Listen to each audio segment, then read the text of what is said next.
दोस्तों, जब भी हम सुनते हैं कि फलाने इंसान ने समाधि लगाई थी, तो तुरंत ही हम इस समाधि शब्द का अर्थ मृत्यु जैसी सिचुएशन से जोड़ देते हैं और सोचने लगते हैं कि वह शायद समाधि लगाए लगाए ही प्रलोक सिधार गया होगा, मतलब समाधि में बैठा होगा और फिर उठा ही नहीं होगा।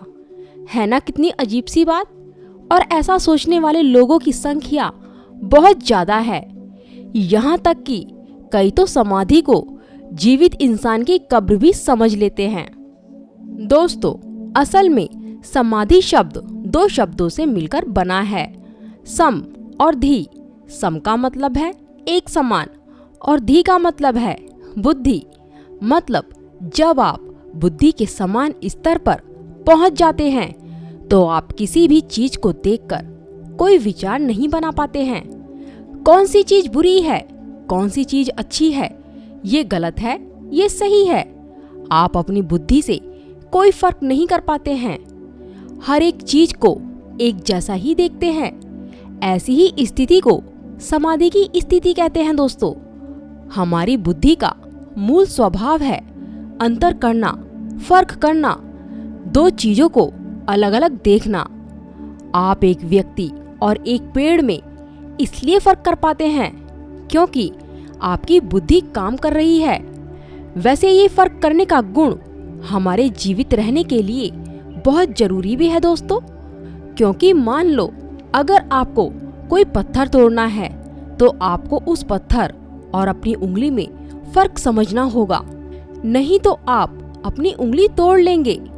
अब इसका मतलब ये तो बिल्कुल नहीं है कि अगर कोई समाधि में है तो वह पत्थर की जगह अपनी उंगली ही तोड़ लेगा। समाधि की अवस्था में साधक की बुद्धि सिर्फ एक समान सोचने वाली हो जाती है। सही गलत में फर्क तो साधक उस अवस्था में भी कर सकते हैं। अगर वे ऐसा नहीं कर पाए, मतलब फर्क नहीं कर पाए, तो वे पागल ही हो जाएंगे।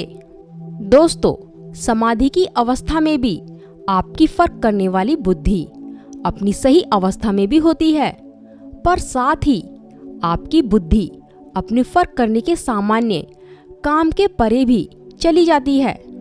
मतलब आपने देखा होगा कि फलाना साधक 3-4 दिन से समाधि में बैठा है, लेकिन अगर उस साधक की जगह रहकर सोचा जाए तो उसके लिए ये 3-4 दिन तो जैसे मानो बस एक पल की ही बात है। दोस्तों, समय और स्थान बस हमारे मन की ही सोच है। समाधि की अवस्था में समय और स्थान का कोई अस्तित्व नहीं रह जाता है। सारी सृष्टि, समय और स्थान आपके सामने केवल तभी तक है जब तक आपकी बुद्धि फर्क कर रही है। तो दोस्तों, फिर बुद्धि की इस अवस्था में साधक कहाँ होता है और क्या कर रहा होता है? तो मैं आपको बता दूं दोस्तों, ऐसी अवस्था में साधक ब्रह्मरंध्र से टपकते रस को एंजॉय कर रहा होता है। जिस तरह से शराब पिए हुए व्यक्ति को कोई भान नहीं होता, उसी तरह ब्रह्मरंध्र के रस को एंजॉय करते समय साधक को कोई भान नहीं होता है। वह उस नशे को अपना प्रेमी मानकर उसमें ही रमा रहता है। उसके अलावा उसे कुछ नहीं सूझता है। इस अवस्था में साधक नहीं चाहता है कि उसकी चेतना सहस्त्र कमल से नीचे आए। वैसे बात सही भी है दोस्तों, प्रेम है ही इतना अंधा कि कोई भी प्रेम से बाहर नहीं आना चाहता है। एक साधक की चेतना ही उसकी प्रेमिका होती है, जिसे उसने सिर यानी सहस्त्र कमल पर बिठाया हुआ है और वह चाहता है कि वह वहीं रहे। यही वजह है कि जब कोई साधक समाधि में बैठता है तो बैठे बैठे उसे समय और उस जगह का जहां वो बैठा है कोई भान नहीं रहता है और पूरा दिन उसके लिए एक क्षण बराबर हो जाता है।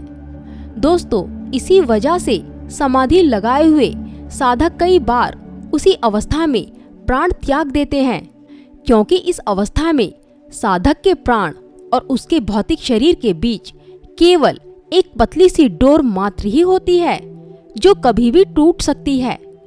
इसलिए समाधि में बैठे साधक को ज्यादातर मरा हुआ ही समझ लिया जाता है। और यहाँ तक कि कई बार तो ऐसा भी हुआ है कि समाधि में लीन साधक को लोग उठाकर शमशान भी ले जाते हैं, तब भी उनकी समाधि नहीं टूटती है। अब दोस्तों, लोगों की समाधि को लेकर ये कंफ्यूजन सही भी है। आखिर वो इस सब को समझे भी तो क्या समझे। तो दोस्तों, वीडियो कैसी लगी कमेंट करके जरूर बताना।